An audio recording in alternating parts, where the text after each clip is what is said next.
ሰላም ጤና ይስጥልን ውድ ተመልካቾቻችን እንደምን አመሻችሁ። ከሲዳማ ብሮድካስቲንግ ኮርፖሬሽን የምሽት ዜናዎችን ይዘን ቀርበናል። ከዜናዎቹ ጋር ክብረባል መላኩ ነኝ። አብራችሁን ቆዩ። ጠቅላይ ሚኒስትር ዶክተር አብይ አህመድ ከፈረንሳይ ፕሬዝዳንት ኢማኑኤል ማክሮን ጋር በጋራ ጉዳዮች ላይ ያተኮረ የሁለትዮሽ ውይይት አካሂደዋል። በተጨማሪም በሁለቱ ሀገራት መካከል የተደረጉ ቁልፍ ስምምነቶችና ልውውጥን በጋራ መርተናል ብለዋል። ጠቅላይ ሚኒስትሩ በማህበራዊ ትስስር ገጻቸው ባስተላለፉት መልእክት በዚህ መሰረትም የታዳሽ የተቀናጀና ዘላቂ ኃይል እንዲሁም የዲጂታላይዜሽን ፕሮግራምን ለመተግበር የሚውል የ54.6 ሚሊዮን ዩሮ የብድር ስምምነትና የ150 ሜጋዋት የጂኦተርማል የመንግስትና የግል አጋርነት አዲስ የማዕቀፍና የፉነተ ካርታ ልውውጥ እንደሚገኙበትም አብራርተዋል።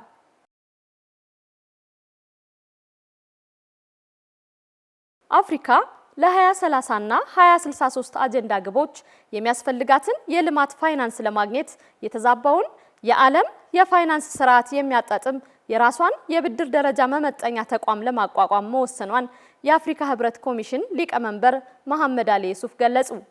የአፍሪካ ህብረትና የተባበሩት መንግስታት ድርጅት 10ኛ ዓመታዊ ኮንፈረንስ በአፍሪካ ህብረት አዳራሽ አካሂደዋል።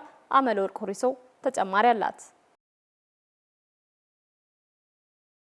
የአፍሪካ ህብረት ኮሚሽን ሊቀመንበር መሐመድ አሊ ዩሱፍ መድረኩ በአፍሪካ ሰላምና ጸጥታ፣ ዘላቂ ልማት፣ ዓለም አቀፍ የፋይናንስ አስተዳደርና በተለዋዋጭ ዓለም የአፍሪካ ፈተናዎች ዙሪያ የሚያተኩር ነው ብለዋል። የመካከለኛው ምስራቅ ጦርነትን ጨምሮ የዓለም ነባራዊ ሁኔታ በአህጉሪቱ ላይ የሚያደርሰውን ተጽዕኖ ለመቋቋም የሚደረግ ጥረት ቢኖርም በሚሊዮን የሚቆጠሩ ሰዎች የሚሰቃዩበትና የሚሰደዱበት አስቸጋሪ ሁኔታ ተፈጥሯልም ነው ያሉት። ይኸውም በአፍሪካ ማኝና ዘላቂ መፍትሄ ለማበጀት በሚደረገው ጥረት ላይ እንቅፋት እየፈጠረ መሆኑን በመጥቀስ ከጸጥታ ባለፈ በመልካም አስተዳደር በልማትና የማይበገር ኢኮኖሚ በመገንባት አስቻይ ሁኔታ መፍጠር እንደሚገባ ገልጸዋል። በአፍሪካ የልማት ፋይናንስ አሳሳቢ ጉዳይ መሆኑን የገለጹት የኮሚሽኑ ሊቀመንበር ዓለም አቀፉ የፋይናንስ አስተዳደር የአጀንዳ 2063 እና 2030 ግቦችን ለማሳካት እንቅፋት ፈጥሯል ብለዋል። በተለይም ከሁለተኛው የዓለም ጦርነት በኋላ የተቋቋሙና አሁንም ያለው ዓለም አቀፍ የፋይናንስ ስርዓት ለአፍሪካ ፍላጎትና እውነታ ምላሽ የማይሰጥ መሆኑንም ተናግረዋል። በመሆኑም አፍሪካን ከዓለም አቀፉ የፋይናንስ ስርዓት ጋር ለማጣጣም የራሷን የብድር ደረጃ መመጠኛ ተቋም ወይም አፍሪካ ሬቲንግ ኤጀንሲን ለማቋቋም መወሰኗን ገልጸዋል።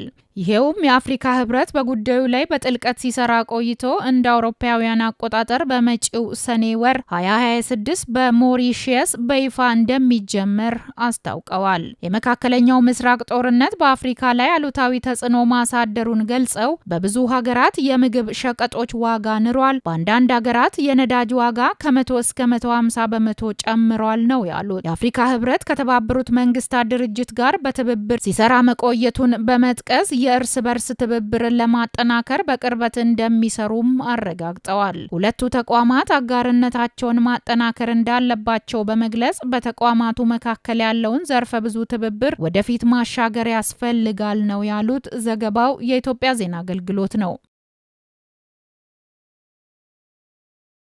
ፖሊሲዎች የወረቀት ብቻ ሳይሆኑ የዜጎችን ህይወት የሚቀርጹ ተግባራዊ መሳሪያዎች ናቸው ሲሉ ምክትል ጠቅላይ ሚኒስትር ተመስገን ጥሩነህ ገለጹ። ዛሬ በሀገር ደረጃ ለመጀመሪያ ጊዜ የሚከበረው የፖሊሲ ቀን ፖሊሲ ለህዝብ ጥቅምና ለሀገር የነገ መዳረሻ የሚታለምበት የቃል ኪዳን ሰነድ መሆኑን የምናምንበት ነው ሲሉም ገልጸዋል። መንግስት በግልጽ ተተግባሪና ጥራት ባላቸው ፖሊሲዎች አማካኝነት ለህዝብ የገባውን ቃል ኪዳን በተግባር እየተረጎመ ስኬቶችን እያስመዘገበ እንደሚገኝም አመላክተዋል።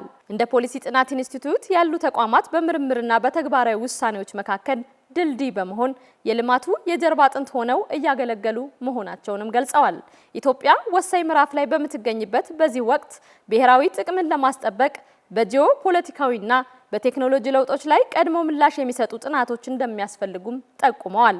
ለዚህም የፖሊሲ ተመራማሪዎች ከመፍትሄ አመንጭነት እስከ ትግበራ ሀሳብ ድረስ የላቀ ሚና እንዳላቸው አመላክተዋል። መንግስት በእውቀት ላይ ኢንቨስት በማድረግና ለማስረጃዎች ዋጋ በመስጠት ተጽዕኖ ፈጣሪ የሆነ የፖሊሲ ስነ ምህዳር ለመገንባት ቁርጠኛ መሆኑን የገለጹት ምክትል ጠቅላይ ሚኒስትሩ ለዚህ ስኬት ሁሉም በጋራ እንዲሰራ አሳስበዋል።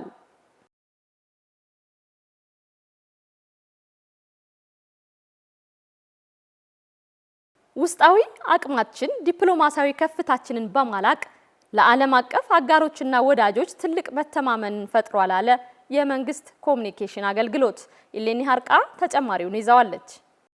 ውስጣዊ አቅማችን ዲፕሎማሲያዊ ከፍታችንን በማላቅ ለዓለም አቀፍ አጋሮችና ወዳጆች ትልቅ መተማመንን ፈጥሯል። የኢትዮጵያ ዲፕሎማሲያዊ ስኬቶች የሀገራዊ ሉዓላዊነትና የቀጠናዊ መርነት ማረጋገጫ ሆነዋል። በተለይም ብሔራዊ ጥቅሟን በማስከበር ረገድም ታሪካዊ የተባሉ የዲፕሎማሲያዊ ድሎችን እያስመዘገበች ትገኛለች። ውስጣዊ አቅምን በማጎልበትና አጋርን በማብዛት ላይ የተመሰረተው ስትራቴጂካዊ አካሄድም ሀገሪቱ በዓለም አቀፍ መድረክ ያላትን ተሰሚነት በማሳደግ በጂኦፖለቲካዊ እንቅስቃሴዎች ውስጥም ወሳኝ ተዋናይ እንድትሆን አስችሏታል። ኢትዮጵያ የብሪክስ አባል መሆኗ የተጽዕኖችን አድማስ ከፍታን ያበሰረም ውስጣዊ አቅማችን የፈጠረው የዲፕሎማሲያዊ ድላችን ነው። ብሪክስ ኢትዮጵያ በታዳጊ ሀገራት መካከል ያላትን ስልታዊ ሚዛን በመጠበቅ የፋይናንስ ምንጮችን በማስፋትና በዓለም አቀፍ ውሳኔ ሰጭነት ላይ ያላትን ድምጽ በማጠናከሯ የተገኘ ውጤት ነው። በተለይም ታላላቅ የዓለም ሀያላን ሀገራት ኢትዮጵያን እንደ ዋነኛ ስትራቴጂካዊ አጋር የመምረጥ አዝማሚያቸው በከፍተኛ ሁኔታ መጨመሩ የመንግስት ዲፕሎማሲያዊ ብስለትና ሀገሪቱ ያላት የማይተካ ጂኦፖለቲካዊ ክብደት እየገዘፈ መምጣቱም በግልጽ የሚያሳይ ነው። መንግስት የህዳሴ ግድብን በተመለከተ ያሳየው ጽናትና ብልህ የድርድር አቋም ኢትዮጵያ የዲፕሎማሲያዊ ጉዞ ወደ ላቀ ምዕራፍ እያሸጋገረ ከመሆኑም በላይ ኢትዮጵያ በአባይ ወንዝ ላይ ያላትን የተፈጥሮ መብት በተግባር ያረጋገጠ ነው። ምንም እንኳን የተለያዩ የውጭ ጫናዎች ቢበዙም መንግስት የአፍሪካ ችግር በአፍሪካ መፍትሄ በሚል መርህ ሀሳብ የዓለም አቀፉን ማህበረሰብ ግንዛቤ ማስጨበጥ መቻሉና ህዳሴዋን በስኬት ማጠናቀቋ የዲፕሎማሲያዊ ጥንካሬ ዋነኛ ማሳያ ሆኗል። ይህ የሉዓላዊነት ድል ሀገሪቱ በራሷ አቅም ግዙፍ ፕሮጀክቶችን የመምራትና የመጨረስ ብቃቷን ለዓለም ያስመሰከረችበት ታላቅ ክስተት ነው። ኢትዮጵያ በምስራቅ አፍሪካ ለሚታዩ ግጭቶች መፍትሄ በመፈለግ እንዲሁም ቀጠናዊ የኢኮኖሚ ትስስርን በመምራት መቻሏም የቀጠናው የሰላምና የጸጥታ ምሰሶ መሆኗንም ዳግም አረጋግጧል። በተለይም በኤሌክትሪክ ኃይልና በመሰረተ ልማት ጎረቤት ሀገራትን የማስተሳሰር ስራውም የጋራ እድገት መርህን በተግባር ያሳየ ሲሆን ይህም ለቀጠናው ሰላምና የተረጋጋ ፖለቲካዊ መስተጋብርም እንደ መሰረት ተወስዷል። በሌላ በኩል ደግሞ መንግስት የኢትዮጵያን የኢኮኖሚ እድገት ለማስቀጠል የባህር በር ማግኘት ወሳኝ መሆኑን በማንሳትም ይህንን ፍላጎት በሰላማዊ መንገድና በመስጠትና በመቀበል መርህም ለማሳካት የጀመረው እንቅስቃሴ ደፋርና ስልታዊ እርምጃ ነው። ይህ ጉዳይ ለዓመታት ታፍኖ የቆየ ሀገራዊ አጀንዳን ወደ አደባባይ በማውጣት ቀጠናዊ ትብብርን በሚያጠናክር መልኩ እንዲፈታም መንግስት የወሰደው ተነሳሽነትና የቀጣይ ትውልድን እድል የሚወስን የፖለቲካ ብስለት ነው። ከዚህ ጎን ለጎንም ዘመናዊ የዲጂታል ዲፕሎማሲያዊ መድረኮችን በመጠቀም መረጃዎችን በመመልከትና የሀገር ውስጥ የልማት ስኬቶችን ለዓለም አቀፍ ማህበረሰብ ተደራሽ በማድረግም ኢትዮጵያን ገጽታ መልሶ የመገንባት ስራ ውጤታማ በሆነ መንገድ እየተከናወነ ይገኛል። በአጠቃላይ የኢትዮጵያ መንግስት እየተከተለው ያለው የዲፕሎማሲያዊ አቅጣጫም ጠንካራ ኢትዮጵያ በበለጸገ ቀጠና የሚል ግልጽ ራዕይ ያለው ነው። ታላላቅ ሀገራት ከኢትዮጵያ ጋር ያላቸውን ግንኙነት ለማጠናከር የፈቀዱት ከመንግስት ውስጣዊና ውጫዊ ፈተናዎችን በብቃት በመቋቋም ብሔራዊ ጥቅምን የማስከበር ብቃቱ ለዓለም አቀፍ አጋሮች ትልቅ መተማመንን በመፍጠሩ ነው። ሀገራችን በውስጣዊ ሪፎርሞች እያከናወነች ያለችው የልማት ስራዎች ከዲፕሎማሲያዊ ጥንካሬዋ ጋር ተደምሮ ኢትዮጵያ በአፍሪካ አህጉር ተሰሚ፣ በዓለም አቀፍ መድረክ ደግሞ የማትታለፍ ሀያል መሆኗን አስመስክሯል። ኢትዮጵያ ዛሬም ለሌሎች የአፍሪካ ሀገራት የሉዓላዊነት እንዲሁም የጥንካሬ ተምሳሌት በመሆን ጉዞዋን አጠናክራለች። ዘገባው የፋና ብሮድካስት ኮርፖሬሽን ነው። የሃይማኖት ተቋማት የሀገርን ዘላቂ ሰላምና ደህንነት በማረጋገጥ ሂደት የበኩላቸውን ገንቢ ሚና እየተወጡ እንደሚገኙ የኢትዮጵያ ፌዴራል ፖሊስ ጠቅላይ አዛዥ ኮሚሽነር ጄኔራል ደመላሽ ገብረ ሚካኤል ገለጹ። የኢትዮጵያ ፌዴራል ፖሊስና የኢትዮጵያ የሃይማኖት ተቋማት ጉባኤ ሰላምና ደህንነት በዘላቂነት ለማጽናት የሚያስችል የመግባቢያ ሰነድ ተፈራርመዋል። ጀማል ዩሱፍ ተጨማሪውን ይዞታል። ስምምነቱን የኢትዮጵያ ፌዴራል ፖሊስ ጠቅላይ አዛዥ ኮሚሽነር ጀነራል ደመላሽ ገብረ ሚካኤልና የኢትዮጵያ የሃይማኖት ተቋማት ጉባኤ ዋና ጸሐፊ ቀሲስ ታጋይ ታደለ ተፈራርመውታል። በዚህ ወቅት ኮሚሽነር ጀነራል ደመላሽ ገብረ ሚካኤል የሃይማኖት ተቋማት ለሀገር ዘላቂ ሰላምና መረጋጋት ከፍተኛ ሚና አላቸው ብለዋል። ፖሊስና የሃይማኖት ተቋማት የኢትዮጵያን ዘላቂ ሰላምና መረጋጋት ለማጠናከር በቅርበትና በቅንጅት እንደሚሰሩም ገልጸዋል። ስምምነቱ የሀገርን ዘላቂ ሰላም የበለጠ በማጠናከር ውጤታማ ስራ ለመስራት እንደሚያግዝም ተናግሯል። በተለይም ሊከሰቱ የሚችሉ የሰላምና ደህንነት ስጋቶችን ቀድሞ ለመከላከል ትልቅ ፋይዳ እንዳለው አንስቷል። የሀገር ሰላም ተከብሮ ልማቷ አድጎና ህዝቧ በሁለንተናዊ መልኩ ተጠቃሚ እንዲሆን ዋናው መሰረት ሰላም መሆኑን አንስተው ለዚህ ደግሞ የሃይማኖት ተቋማት ትልቅ አጋዥና ባለቤት መሆናቸውን ተናግሯል። ከዚህ አኳያ የተደረገው ስምምነት ሁለቱ ተቋማት ይበልጥ ተቀራርበው ሰላምን ለማጽናት እንዲሰሩ ያስችላቸዋል ነው የተባለው። የኢትዮጵያ የሃይማኖት ተቋማት ጉባኤ ዋና ጸሐፊ ቀሲስ ታጋይ ታደለ በበኩላቸው የፌዴራል ፖሊስ አባላት ከፍተኛ መስዋዕትነት በመክፈል የሀገርን ሰላምና ደህንነት እያስከብሩ ነው ብለዋል። ሰላም የጋራ እሴት ነው ያሉት ዋና ጸሐፊው የሃይማኖት ተቋማት ጉባኤ ከፖሊስ ጋር በመተባበር ለሀገር ሰላም ግንባታ የሚጠበቅበትን ገንቢ ሚና እንደሚወጣም አረጋግጧል። ስምምነቱ ትብብርና ቅንጅትን በማጠናከር ለዘላቂ ሰላም ግንባታ ወሳኝ ሚና እንደሚኖረውም አንስተዋል። የሃይማኖት ተቋማት መሪዎች በዚህ ወቅት የሀገርን ሰላም ለማስከበርና ፖሊስ የሚያደርገውን ጥረት ለማገዝና የጋራ ስምምነቶችን ተግባራዊ ለማድረግ ዝግጁ መሆናቸውንም ጠቅሰዋል። የኢትዮጵያ እስልምና ጉዳዮች ጠቅላይ ምክር ቤት ፕሬዝዳንት ሼክ ሀጂ ኢብራሂም ቱፋ ፖሊስ ለሀገር ሰላም ሲል ቀንና ሌሊት የሚሰራውን ስራ በማድነቅ ሁሉም የሃይማኖት ተቋማት ለፖሊስ የሚያደርጉትን እገዛና ትብብር ይበልጥ ማጠናከር አለባቸው በማለት አሳስበዋል። የኢትዮጵያ ኦርቶዶክስ ተዋሕዶ ቤተክርስቲያን የመንበረ ፓትርያርክ ጠቅላይ ቤተ ክህነት ምክትል ጠቅላይ ስራ አስኪያጅ ኤልያስ አብርሃ በበኩላቸው የሃይማኖት ተቋማት እስካሁን በሰላም ጉዳይ ላይ በትኩረት ሲሰሩ መቆየታቸውን ገልጸው የዛሬው ስምምነት ስራውን ይበልጥ ጠንካራ እንደሚያደርገውም ገልጸዋል። የኢትዮጵያ ወንጌል አማኞች አብያተ ክርስቲያናት ካውንስል ፕሬዝዳንት ቄስ ደረጀ ጀንበሩ ስምምነቱን ከመተግበር አንጻር በቁርጠኝነት ለመስራት ዝግጁ መሆናቸውን ጠቅሰው ለሰላም ምሳሌ መሆን እንደሚገባም አስታውቋል። ዘገባውን ከኢዜአ ያገኘ ነው። ዜናዎቻችን አሁንም እንደቀጠሉ ናቸው። ወደ ክልላዊ ዜናዎች እናልፋለን። የሲዳማ ክልል ብልጽግና ፓርቲ ቅርንጫፍ ጽሕፈት ቤት ኃላፊ አቶ አብርሃም ማርሻሎ በክልሉ በተለያዩ አካባቢዎች በኩታ ገጠም የለማ የበቆሎ ማሳን ጎበኙ። የክልልና የዞን ኃላፊዎች በሰሜናዊ ሲዳማ ዞን በተለያዩ ወረዳዎች በኩታ ገጠም የለማን የበቆሎ ማሳን የመስክ ምልከታ አድርገዋል። ቆንጅት አየለ ተጨማሪ አላት።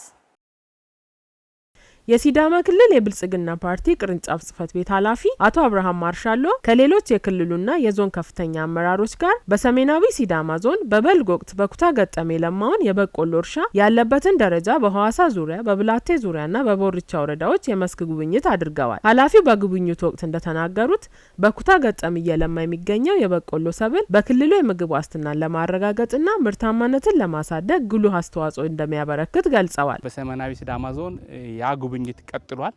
በዛ ጉብኝት ያየነው 3 ወረዳዎችን ነው ለማካተት የሞከር ነው። ሐዋሳ ዙሪያ ወረዳ ላይ ነው ጀመርነው። ቀጥሎ ቦርቻ ወረዳ፣ ሶስተኛው አሁን ብላቴ ዙሪያ ወረዳ ላይ ነው ያለነው። በአጠቃላይ እንደ ሲዳማ ክልል 78000 ሄክታር በልግ ማሳ በበቆሎ የሚለማ ነው። በተጨማሪ የተለያዩ በስኳር ንድጅ እና በሌሎች ምርቶች የሚመረትበት ሁኔታ አለ። ይሄ በበቆሎ ብቻ የሚለማው ከ78000 ሄክታር በላይ ነው። ስለዚህ ይሄ በአጠቃላይ ስንመለከተው በጥሩ አያያዝ በጥሩ ሁኔታ ያለ መሆኑን ነው ያየን ያለ ነው። ኃላፊው አክለውም የግብርናው ዘርፍ እንዲዘምንና የምግብ ዋስትና እንዲረጋገጥ የማሳ አያያዝና የቴክኖሎጂ አጠቃቀም ቁልፍ ስትራቴጂ በመሆኑ የማሳ ላይ እንክብካቤ ስራዎችና የቴክኖሎጂ አጠቃቀምን ባህል ማድረግ እንደሚገባም አክለዋል። ጥሩ የሆኑትን ጥሩ ነው ብለን በርቱ፣ ተበራቱ፣ ቀጥሉ ለማለት አርሶ አደሩን፣ ባለሙያውን፣ አመራሩን በአጠቃላይ የዚህ ቤተሰብ በአጠቃላይ በደንብ እየሰራ ስለሆነ በርቱ፣ ተበራቱ ለማለት በደከመበት ቦታ ደግሞ ይሄ ድካም ቶሎ ብለን አንዱ ድካሙ የማሳ እንክብካቤ ነው፣ ኩትኳቶ ነው። ሁለተኛው ግብአት አጠቃቀም ነው። ዩሪያ አጠቃቀም ላይ በጊዜ ዩሪያ ለመጨመር ያ ምርትን የሚጎዳ በመሆኑ ምክንያት ይህንን ማስተካከል እንዲችሉ መወያየት እንድንችል ነው። ሶስተኛ ዝናቡ ስላለ ዝናቡን መሸከም የማይችል አካባቢዎች አሉ። ይሄ መሬቱ ላይ ተኝቶ ምርቱን እንዳይሰጥ ሊያደርግ ስለሚችል አንጠፍጥፎ ወደ ውጪ እንዲወጣ የማድረግ ስራ መስራት እንዲችሉ ለመመካከር ጭምር ነው። ስለዚህ ተደስተን ብቻ ለመመለስ አይደለም፣ ጉድለቱንም ለይተን ለመረዳዳትም ጭምር ነው። የሰሜናዊ ሲዳማ ዞን ዋና አስተዳዳሪ አቶ ጻዲቁ ባጢሶ በበኩላቸው በዞኑ የበልግ እርሻ ስራ ውስጥ ከመገባቱ በፊት ከአርሶ አደሩ ጋር በመነጋገርና በመግባባት ወደ ስራ መገባቱን ገልጸው ምርትና ምርታማነትን ለማሳደግ ግብአት በወቅቱ በማቅረብ ህብረተሰቡ ተጠቃሚ እንዲሆን ማድረግ ተችሏል ብለዋል። ከተለያዩ ማህበረሰብ ክፍል ጋር በተለይ ከአርሶ አደሮቻችን ጋር በቂ ውይይት ካደረገን በኋላ ወደ ስራ ውስጥ ገብተናል። ወደ 7200 ምርጥ ዘር ኩንታል ማቅረብ ችለናል። ከተለያየ ባለድርሻ አካላት ጋር ከአግሮ ዲለሮች ጋር በመቀናጀት ማቅረብ ችለናል። በጊዜ ዳፕ ማዳበሪያ 32000 ኩንታል ለማቅረብ አቅደን 32000 ማቅረብ ችለናል። ዩሪያ ማዳበሪያ 30000 ኩንታል አቅደን እጥረት የለም እያቀረብን እንገኛለን። አርሶ አደሩ በአሁኑ ሰዓት ዩሪያ ማዳበሪያን ያለ ምንም ችግር እየተጠቀመ ነው የሚገኘውና አጠቃላይ ስንወስድ በዘንድሮ በልግ እርሻ ከግብአት አንጻር ምንም ችግር ሳይኖር አርሶ አደሩ ሳይቸገር እስከ ቀበሌው ድረስ መንግስት ያመቻቸ የተለያየ ህብረት ስራ ማህበራትን በተደራጁ ህብረት ስራ ማህበራት አርሶ አደሩ ሳይቸገር ግብአት እየወሰደ የሚገኝበት ልዩ ነው የሚያደርገው። በያዝነው በጀት ዓመት በበልግ እርሻ በዋና ዋና ሰብሎች 63000 ሄክታር መሬት ለማልማት ታቅዶ 67000 ሄክታር በላይ ለማ ሲሆን ከዚህም 28000 ሄክታር በቆሎ በክላስተር መልማቱን ተናግረዋል። በዘንድሮ በልግ እርሻ 63000 ሄክታር በተለያዩ ዋና ዋና ሰብል ለማሳካት አቅደን ካቀድነው እቅድ በላይ ማሳካት ችለናል። 63000 ሄክታር አቅደን 67000 ሄክታር በላይ ማሳካት ችለናል። ከዚህ ደግሞ አብላጫውን ድርሻ የሚይዘው በቆሎ ነው። በቆሎ በዞናችን በፖቴንሻሊ በጣም በሰፊ የሚያመርቱ ወረዳዎች አሉን። አንዱ ሀዋሳ ዙሪያ ወረዳ ነው።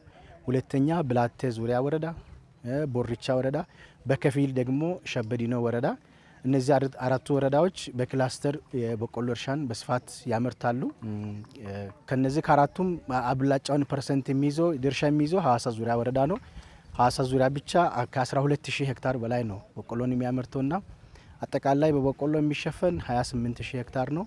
አጠቃላይ በዋና ዋና ሰብል 67000 ሄክታር ማሳካት ይችላል። ያነጋገርናቸው አርሶ አደሮች በበኩላቸው በሰጡት አስተያየት ምርትና ምርታማነትን ለማሳደግ መንግስት ባስቀመጠው አቅጣጫ መሰረት በሚደረግላቸው ድጋፍ ሰርተው የተሻለ ምርት እያመረቱ መሆኑን ተናግረዋል። አጠቃላይ እኛ ስንዘራ አብረው ነው የምኖረው።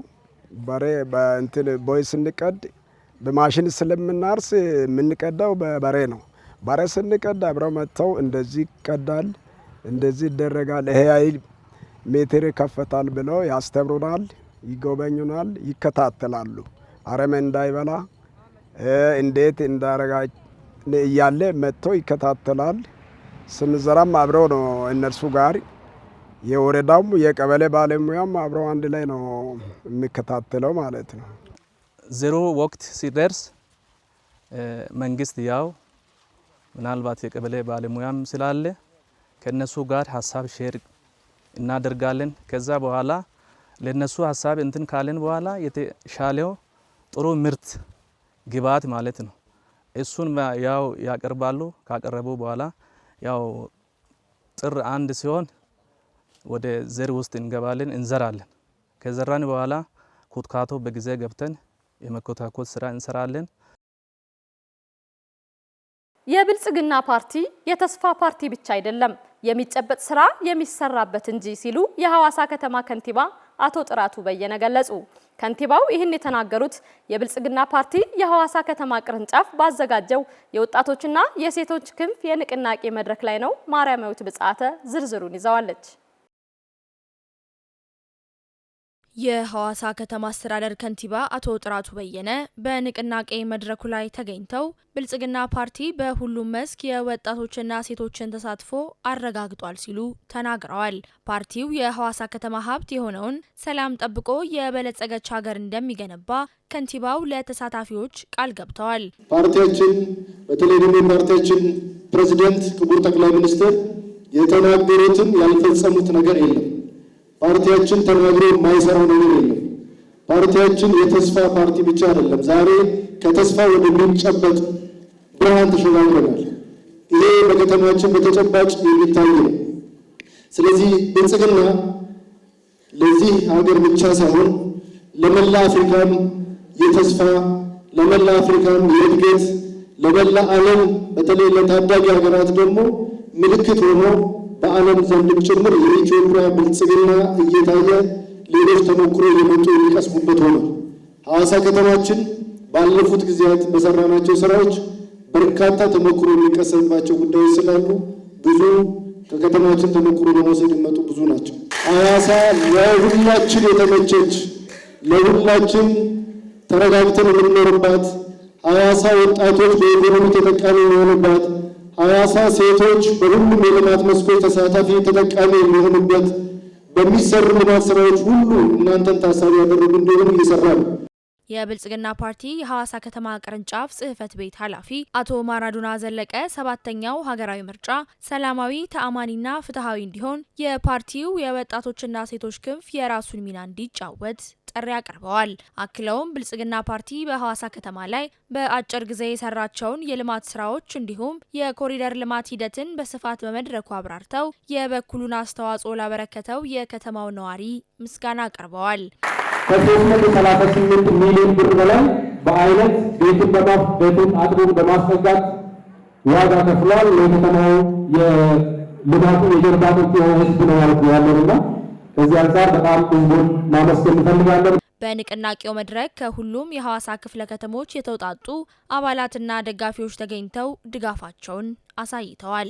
ለብልጽግና ፓርቲ የድጋፍ ሰልፍ ነው የወጣ ነው። እንደ ሐዋሳ ከተማ ነዋሪነታችን ባለፉት 7 ዓመታት ብልጽግና ፓርቲ ለከተማችን፣ ለሐዋሳ፣ ለህዝቡ ያደረገውን ነገር ስናይ እንደ ሴቶች የሴቶች ሁለንተናዊ ተጠቃሚነትን ሴቶች ደግሞ ሰርተው መበልጸግ እንደሚችሉ በብልጽግና መንገድ ሴቶች ነጻነታቸው መብታቸው ተከብሮላቸው የመስራት ነጻነታቸው የመናገር ነጻነታቸው ተከብሮላቸው በብልጽግና ፓርቲ ያገኙትን ይሄንን ፓርቲ ደግሞ ዳግም በምርጫ በድምጻቸው ለማጽደቅ ይሄን ሰልፍ ዛሬ ወጥተዋል ሴቶች ወይም ይሄን ሰልፍ ወጥተናል ሴት ያው ወጣትና ሴት በዋናነት ፓርቲያችንም እንደ ፓርቲ በጣም ትኩረት ሰጥቶ የሚሰራበት ዘርፍ ነው።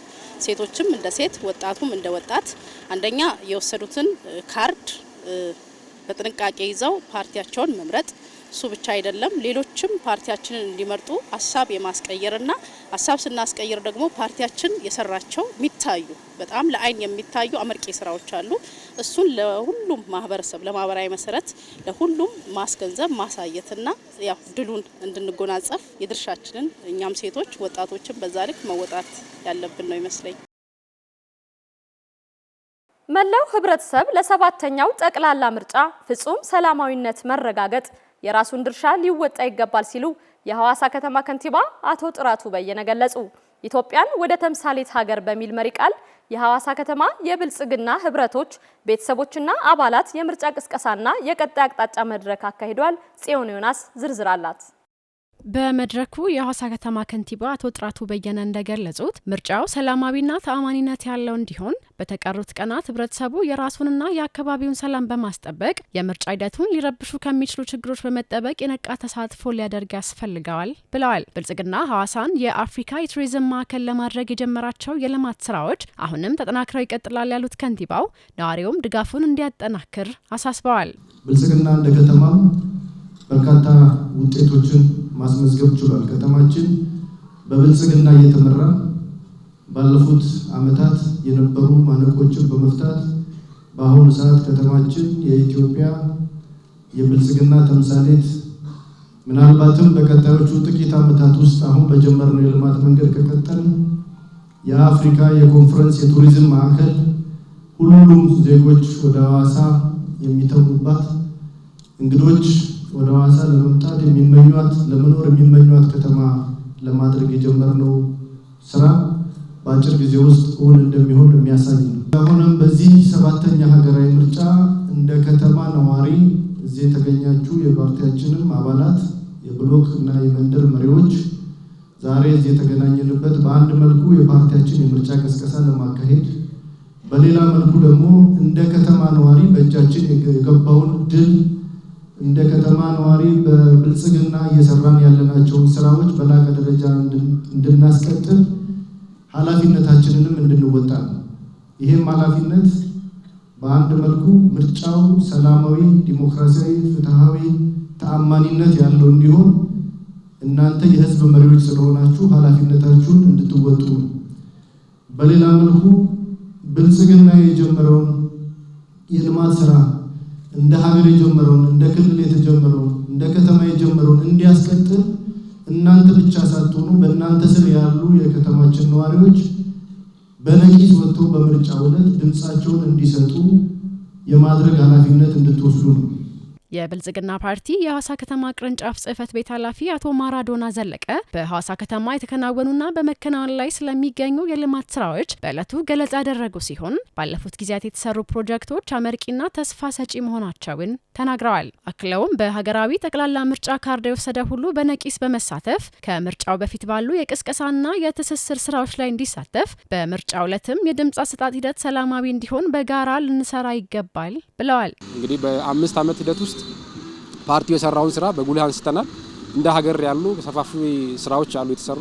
በካፒታል ስራዎቻችን ትላልቅ ፕሮጀክቶችን ከማሳካት አንጻር ከህዳሴ ግድብ ጀምሮ በብዙ የዲፕሎማሲ ጫና ውስጥ ሆኖ ያንን አሸንፎ የህዳሴ ፕሮጀክት ተመርቆ ኃይል ማመንጨት እንዲችል ማድረግ የተቻለበት ሁኔታ አለ።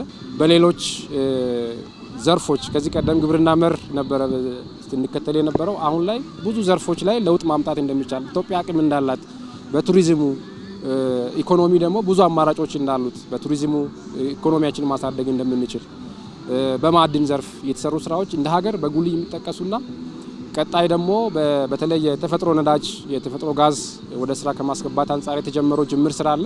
እሱን ለማላቅ የተጀመረ ነገርም በጉልህ መነሳት የሚችለው በ5 ዓመት ውስጥ ከዛም ባለፈ የጉባ ብስራቶች ተብሎ የተገለጹ ጉዳዮች የማዳበሪያ ፋብሪካ የኒውክሌር ኃይል ማመንጫ ጭምር በቀጣይ እውን መሆን ከቻሉ ሀገራችንን ወደፊት ማስቀጠል የሚችሉ መሆኑን ወደ ከተማችንም ወደ ክልላችንም ስንመጣ በ5 ዓመት ውስጥ የተሰሩ ስራዎች በይበልጥ ደግሞ አሁን ከቅርብ ጊዜ ወደ ጀመርነው የኮሪደር ልማት ስራችን ይበልጥ ብልጽግናን ቅቡል እንዲሆን በህዝቡም ዘንድ የሰራውን ስራ በአይን በሚታይ መልኩ በሚዳሰስ መልኩ የሰራ ስራ በደንብ አንስተን የምርጫ ቅስቀሳችን አድርገናል ማለት ነው።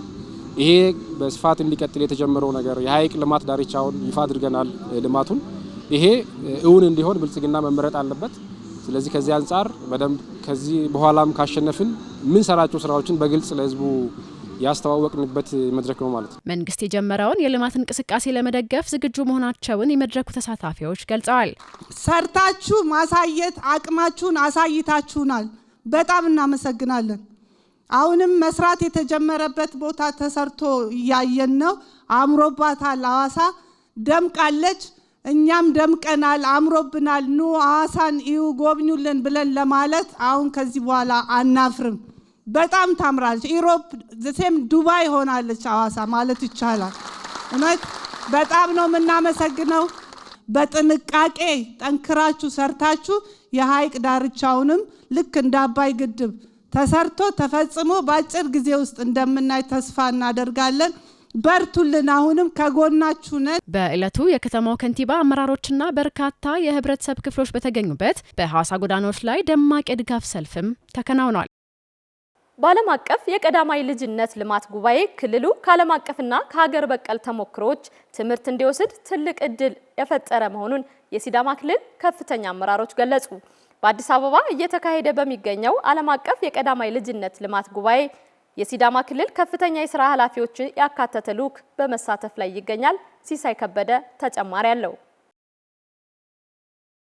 የልዑኩ አባላት ከሲዳማ ብሮድካስቲንግ ኮርፖሬሽን ጋር ባደረጉት ቃለ መጠይቅ የጉባኤውን አስፈላጊነትና በሲዳማ ክልል ከቀዳማይ ልጅነት ልማት ጋር ተያይዞ ያሉትን ተጨባጭ ሁኔታዎች አብራርተዋል። የሲዳማ ክልል ከፍተኛ የስራ አመራሮች የሆኑት የልዑኩ አባላት ጉባኤው የሲዳማ ክልል ከዓለም አቀፍና ከሀገር በቀል ተሞክሮዎች ትምህርት እንዲቀስም ትልቅ እድል የፈጠረ መሆኑን ገልጸዋል።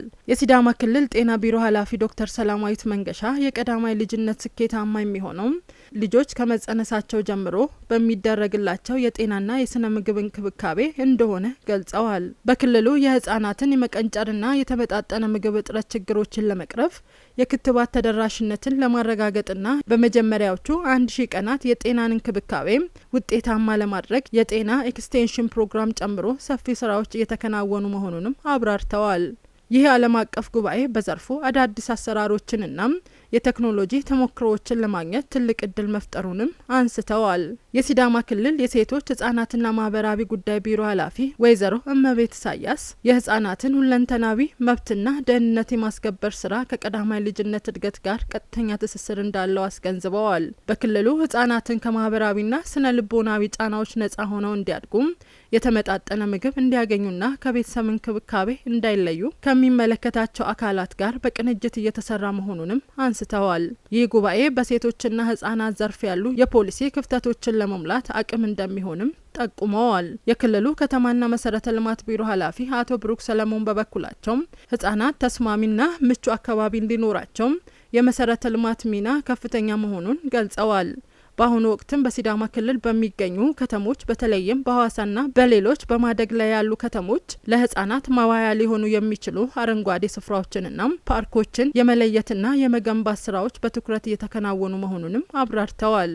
የሲዳማ ክልል የትምህርት ቢሮ ምክትል ኃላፊ አቶ ታፈሰ ገብረ ማርያም በትምህርት ዘርፍ ህጻናት ወደ መደበኛ ትምህርት ከመግባታቸው በፊት የአእምሮና የአካል ብስለትን እንዲያገኙ የቅድመ መደበኛ ትምህርትን ለማስፋፋት እየተሰራ መሆኑንም ገልጸዋል። ጥራቱን የጠበቀ የቅድመ መደበኛ ትምህርት ተደራሽነትን ማሳደግ ለቀጣይ የትምህርት ጥራት መረጋገጥ መሰረት መሆኑን አጽንኦት ሰጥተዋል። ዓለም አቀፍ የቀዳማይ ልጅነት ጉባኤም በክልሉ የተጀመሩ የቀዳማይ ልጅነት ልማት ስራዎችን ይበልጥ ለማቀናጀትና ከዓለም አቀፍ አጋሮች ጋር አዲስ የትብብር ግንኙነት ለመፍጠር ትልቅ መነቃቃትን የፈጠረ መሆኑንም አንስተዋል። ተመልካቾቻችን ከሲዳማ ብሮድካስቲንግ ኮርፖሬሽን ዜናዎቻችን እንደቀጠሉ ናቸው። አሁን ደግሞ ከውጭ ወዳገኘነው መረጃ እናልፋለን።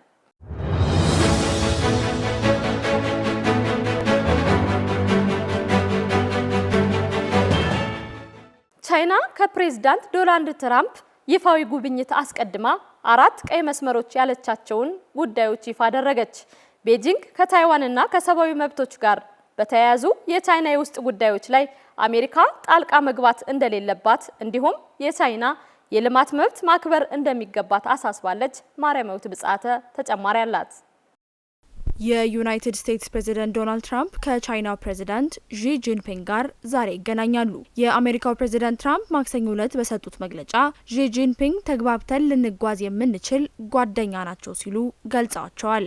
ትራምፕ ቻይና ኢራንን ትደግፋለች ብለው አሜሪካና እስራኤል ሲከሷት በቆዩበት የኢራን ጦርነት ጉዳይ ለመምከር ማቀዳቸውንም አክለው አስታውቀዋል። ይህ በእንዲህ እንዳለ በአሜሪካ የሚገኘው የቻይና ኤምባሲ በበኩሉ በሁለቱ ሀገራት ግንኙነት ውስጥ በፍጹም ሊነኩ የማይገቡ ያላቸውን 4 ቀይ መስመሮችን ይፋ አድርጓል።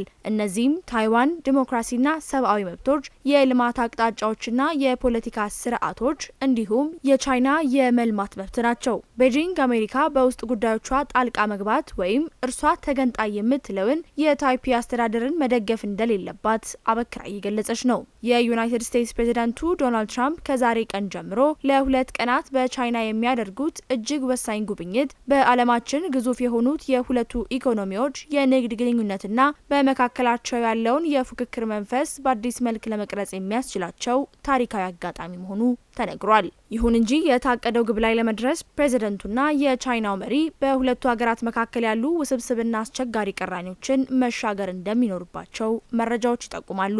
ይህ ጉዞ እንደ አውሮፓውያኑ አቆጣጠር በ2017 ዶናልድ ትራምፕ ቤጂንግን ከጎበኙ በኋላ አንድ የአሜሪካ ፕሬዚደንት ወደ ቻይና የሚያደርጉት የመጀመሪያው ጉብኝት ነው። ሆኖም የአሁኑ ጉዞ ከቀድሞ በእጅጉ የተለየ መልክና ድባብ አለው። በአሁኑ ወቅት ትራምፕና ዢ ከምንጊዜውም በላይ እየተከፋፈለ በመጣው የዓለም የጂኦፖለቲካ መድረክ ላይ በተቃራኒ ጎራ ቆመዋል። በተለይም የቤጂንግ የቅርብ አጋር የሆነችው ኢራን ጦርነቱን እንድታቆም ዋሽንግተን የምታቀርበውን ጥያቄ በጽናት መቃወሟ የሁለቱን መሪዎች ግንኙነት ይበልጥ እንዲሻክር አድርጎታል። በመጀመሪያው የትራምፕ የስልጣን ዘመን በንግድና በቴክኖሎጂ ጦርነት ሳቢያ በመጠኑ ተጎድታ የነበረችው ቤጂንግ ዛሬ ያንን ተቋቁማ የውጭ ንግድ ግስጋሴዋን አዘምናለች።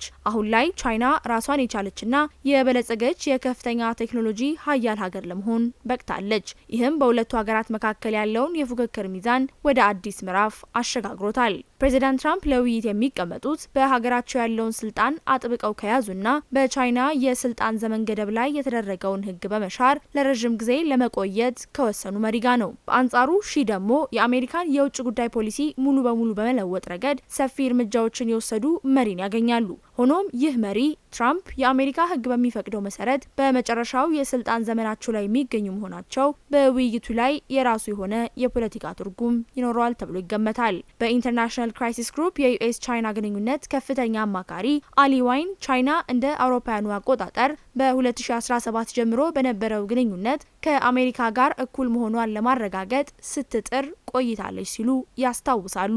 ይመስለኛል የቻይና ልኡካን ቡድን ፕሬዚዳንት ዢን ከፕሬዚዳንት ትራምፕ ጋር እኩል የሆነ የጂኦፖለቲካዊ ተሰሚነት እንዳላቸው ለማሳየት ከፍተኛ ዲፕሎማሲያዊ ጥረት ያደርጉ ነበር። አሁን ግን ነገሮች ተቀይረዋል። በአሁኑ ወቅት ቻይና እኩል ነኝ ብላ ለመሟገት አትጨነቅም፣ ምክንያቱም ያ እውነታ በተግባር እየታየ በመሆኑ ነው ሲሉ ምልከታቸውን አጋርተዋል። ለፕሬዚዳንት ትራምፕ ይህ ጉዞ አስቀድመው የተመኙትና በሀሳባቸው የሳሉት አይነት ባይሆንም በወቅታዊ ተጨባጭ ሁኔታ ግን እጃቸው ላይ ወደቀው ብቸኛ አማራጭ ሆኗል። መረጃውን ስናጠናቅር ሲኤንኤን፣ አርቲና ሲሲቲቪን ዋቢ ያደረግን። ከሲዳማ ብሮድካስቲንግ ኮርፖሬሽን ለሰዓቱ ያዘጋጀንላችሁ ዜናዎች እኚህን ይመስሉ ነበር። ዜናዎችን በመምራት እኔ ክብረባል መላኩ አብሬያችሁ ቆየው።